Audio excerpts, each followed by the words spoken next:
So let's talk சைக்காலஜியில் இப்போ நம்ம பார்க்க போகிறது fear about pain during IVF. இப்போ நம்ம பேஷண்ட்ஸ்ட்டு ஐவிஎஃப் ட்ரீட்மெண்ட் போங்க அப்படின்னு சொல்லும்போது ஐயோ அது ரொம்ப பெயின்ஃபுல்லாக இருக்குமான்னு ரொம்ப பயப்படுவாங்க. யூஸ்வலாக IVF is not very painful.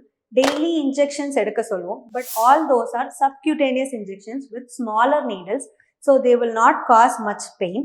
Next வந்து எக் பிக்கப் ப்ரொசீஜர்.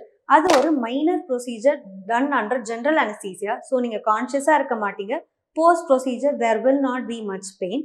அதுக்கப்புறம் பண்ணுற எம்ப்ரியோ ட்ரான்ஸ்ஃபருமே just like an OP procedure or an IUI which is not very painful.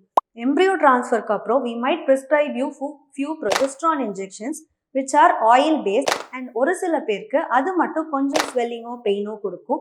That is the maximum pain you should expect in an IVF. Otherwise IVF is not at all painful.